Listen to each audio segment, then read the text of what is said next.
உள்ளாட்சி அரசு செய்தியால் இணைவோம். திண்டுக்கல்லில் ஏலச்சீட்டு நடத்தி மோசடி செய்த மோசடி மன்னன் பாபு வீட்டை பாதிக்கப்பட்டவர்கள் முற்றுகையிட்டதால் பரபரப்பு. திண்டுக்கல் நேருஜி நகரில் வசித்து வருபவர் அபூஸ் அக்மான் என்ற பாபு. இவர் கடந்த 30 வருடத்திற்கு மேலாக சாகார் என்ற பெயரில் ஃபைனான்ஸ் நடத்தி வருகிறார். மேலும் 10 லட்சம், 5 லட்சம், 3 லட்சம், 2 லட்சம் என ஏலச்சீட்டு நடத்தி வந்தார்.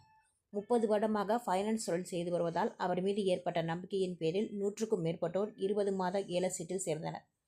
இதன் காரணமாக மாதம் லட்சக்கணக்கில் பணம் வசூல் செய்த அபூஸ் அக்மான் ஏலச்சீட்டு காலம் முடிந்து 1 ஆண்டுக்கு மேலாகியும் ஏலச்சீட்டில் சேர்ந்தவர்களுக்கு பணம் திருப்பி தராமல் காலதாமதம் செய்து வந்துள்ளார்.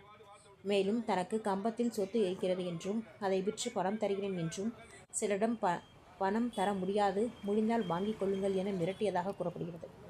இதனிடையே ஏலச்சீட்டில் பணம் கட்டி ஏமாந்த 3 குடும்பங்களைச் சேர்ந்தவர்கள் இன்று 25/12/2025 அபூஸ் அக்மான் பாபுவின் வீட்டை முற்றுகையிட்டனர். பணத்தை திரும்ப பெறாமல் இங்கிருந்து செல்லப் போவதில்லை என கூறி வீட்டின் முன்பு தரையில் படுத்து போராட்டத்தில் ஈடுபட்டனர். தகவல் அறிந்து சம்பவ இடத்திற்கு விரைந்து வந்த திண்டுக்கல் மேற்கு காவல் நிலைய போலீசார் ஏலச்சீட்டில் பணம் ஏமாந்த பொதுமக்களை சமரசம் செய்து அங்கிருந்து அனுப்பி வைத்தனர்.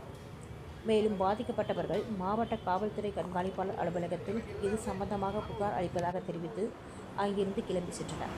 சாகர் ஃபைனான்ஸ் பாபு ஏலச்சீட்டு நடத்தி மோசடி செய்ததாக ஏற்கனவே பாதிக்கப்பட்ட பொதுமக்கள் கொடுத்த புகாரின் பேரில் கடந்த சில மாதங்களுக்கு முன்பு போலீசார் கைது செய்து சிறையில் அடைத்தனர். தற்பொழுது ஜாமீனில் வெளியே வந்துள்ளார் என்பது குறிப்பிடத்தக்கது. பேட்டி ராமச்சந்திரன், பாதிக்கப்பட்டவர்.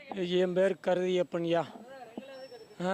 சீட்டு போட்டது அருணாங்கிற பேரில் போட்டேன்யா. அருணாங்கிறது என்னுடைய மருமகள், என்னுடைய மகன் சந்திரமோகன். சீட்டு போட்டு 20 மாதம் பணம் கட்டியாச்சியா. 20ஆம் மாதம் சீட்டு பணம் எடுக்க போகலான்னு பார்த்தா தர்றேங்கிறாங்க. ஒன்றும் கொடுத்தபாடு தெரியல. 1 வருஷமாச்சு. கம்பத்தில் என்ன சாகர் லாட்ஜின்னு இருக்குது, அதை விற்றுட்டு தரேன்னு சொல்லி சொல்கிறாரு. விற்றுட்டாச்சின்னு ஒருத்தர் சொல்கிறாங்க. இப்போ நான் காலையில் வந்து கேட்டதுக்கு விற்றாச்சுங்க, ஒருத்தர் கொஞ்சம் கொடுத்தாச்சுங்க, இன்னும் பணம் வரலங்க, வந்தால் தரேன்னு சொல்லி சொல்கிறாரு. இன்னும் தர்றாரா தரல என்னானே தெரியல. எனக்கு அத்தாச்சி தான் கேட்குறேன். அவங்க ஆஸ்பத்திரிக்கு போக நான் எங்கேயே வேணும் போகட்டும், எனக்கு அத்தாச்சி எழுதி கொடுத்தா போதும். அதுவும் தர மாட்டேங்கன்னா என்னையா செய்யறது சொல்லுங்க பாப்பா. நீங்கள் தான் பார்த்து கருணை பண்ணணும்.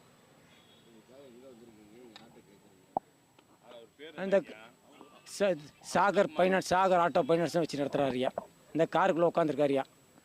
அவருடைய மனைவி அங்கே உட்காந்துருக்காங்கய்யா. அவர் பையன் தான் நிற்கிறாங்கய்யா. பேர் நமக்கு தெரியாது. அவங்க அவர் பேர் சைமான் என்னங்கய்யா.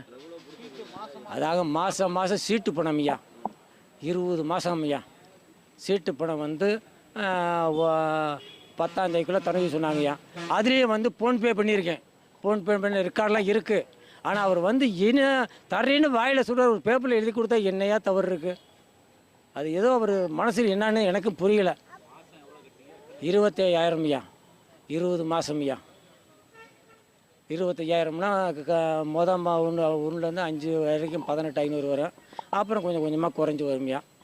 அதனால் கடைசி சீட்டு வந்து 25,000 ஐயா. 2வது மாதம் பிடிச்ச சீட்டு 25,000 ஐயா. 20 மாதம் கட்டியாச்சியா.